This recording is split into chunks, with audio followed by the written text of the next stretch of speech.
Hello. তো guys আজকে না সকাল থেকে ব্লগ করতে একদমই ইচ্ছা করছিল না। তারপরে অর্ঘ্য হঠাৎ করে সন্ধ্যার দিকে বলল যে চল গোঁসাই পরবে ঘুরিয়ে আসি।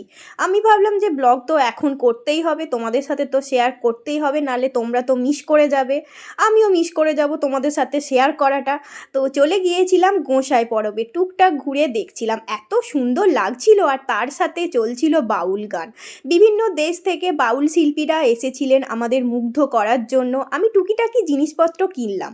কি কি কিনলাম বলো তো দেখি, বলতে পারো কিনা তোমরা? এই ফুলগুলো দেখো, আগের বছরে নিয়ে গিয়েছিলাম, এবছরে এত ধুলো পড়ে গিয়েছে যে কি বলবো, তাই আর ওইদিকে গেলাম না। তারপরে টুকটাক খাওয়া দাওয়া করেছিলাম, ফেরার পথে নিয়েছিলাম ডাব, কারণ আমাদের পেটটাকেও তো ঠান্ডা করতে হবে, তাই না? আবার ধূপের দোকান থেকে ধূপও নিয়েছিলাম। তারপরে দুধ নিয়ে সোজা বাড়ি বাড়ি গিয়ে আলুর পরোটা, ঘুগনি, মিষ্টি সহকারে ডিনার এনজয় করলাম। বাই।